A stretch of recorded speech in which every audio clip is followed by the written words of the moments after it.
వచ్చే మున్సిపల్ ఎన్నికల్లో తెలంగాణ రాష్ట్రంలో కాంగ్రెస్ పార్టీ అభ్యర్థులను భారీ మెజారిటీతో గెలిపించాలని మహేశ్వరం నియోజకవర్గ సిరిగిరిపురంకు చెందిన సీనియర్ కాంగ్రెస్ నేత యడమ మోహన్ రెడ్డి విజ్ఞప్తి చేశారు. కాంగ్రెస్ మంచి పార్టీ అని, బీఆర్ఎస్ ముంచే పార్టీ అని స్పష్టం చేశారు.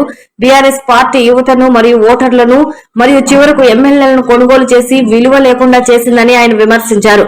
అలాంటి పార్టీని చిత్తుగా ఓడించాలని ఓటర్లను కోరారు. డైనమిక్ ముఖ్యమంత్రి రేవంత్ రెడ్డి తెలంగాణ రాష్ట్రాన్ని బ్రహ్మాండంగా అభివృద్ధి చేస్తున్నారని, ఎన్నికల్లో కాంగ్రెస్ ను గెలిపించి ప్రభుత్వానికి కాంగ్రెస్ పార్టీకి మద్దతుగా నిలవాలని ఆయన విజ్ఞప్తి చేశారు. నమ్మొద్దు టీఆర్ఎస్ పార్టీని నమ్మొద్దు. మున్సిపల్ ఎలక్షన్లలో టీఆర్ఎస్ పార్టీకి ఓటేయొద్దు. ఎందుకు అంటే తెలంగాణ రాకముందుకు ఏ ఎలక్షన్లు జరిగినా మంచినీళ్లు దాపించి మంచి పనుల గురించి చెప్పి ప్రచారం చేసేది.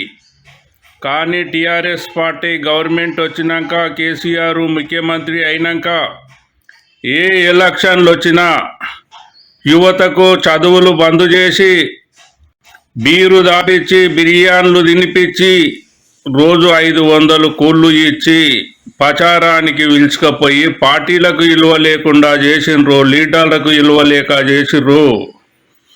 గెలిచిన ఎమ్మెల్యేలకు పైసలు ఇచ్చి కొని ఓ పారి 20 మందిని కొన్నారు, ఓ పారి 30 మందిని కొని ఎమ్మెల్యేలకు విలువ లేకుండా చేసిర్రు, పార్టీలకు విలువ లేకుండా చేసిర్రు. తెలంగాణలో ఓట్లేసే ప్రజలకు విలువ లేకుండా చేసిందే టీఆర్ఎస్ పార్టీ.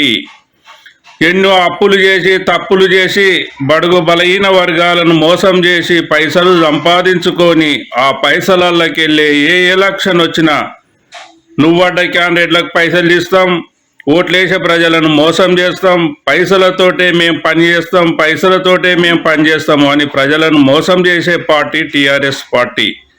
అందుగురించే ఈ రాష్ట్రంలో అప్పులు చేసి, తప్పులు చేసి, ప్రతి ఒక్క పని మీద ప్రజలను పనిచేయకుండా చేసి, ఏ ఎలక్షన్ వచ్చినా రోజు కూళ్ళకు దోలుకపోయి బీర్లు దాపించి, బిర్యానీలు తినిపించి ప్రజలను ఆగం చేసి, సోమరపోతులను చేసి రాష్ట్రాన్ని దివాలా తీపించిన పార్టీ టీఆర్ఎస్ పార్టీ.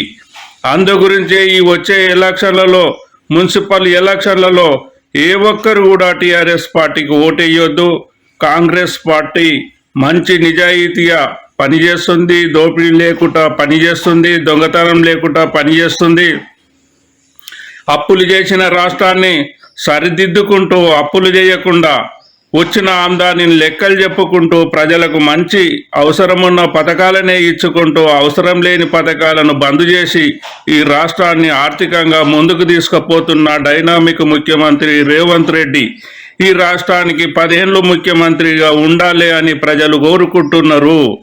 ప్రతి ఒక్క కాంగ్రెస్ పార్టీ కార్యకర్త ఇంటింటి పోటీ కాంగ్రెస్ పార్టీ ఇస్తున్న పథకాల గురించి, రేవంత్ రెడ్డి చేస్తున్న పనుల గురించి ఈ మున్సిపల్ ఎలక్షన్లలో ప్రచారం చేసి కాంగ్రెస్ పార్టీని గెలిపియాలి, టీఆర్ఎస్ పార్టీని డిపాజిట్ రాకుండా చేయాలి అని తెలంగాణలో ఓట్లేసే ప్రజలు కోరుకుంటున్నారు అని సందర్భంగా కాంగ్రెస్ పార్టీ నుంచి తెలియజేస్తున్నాం.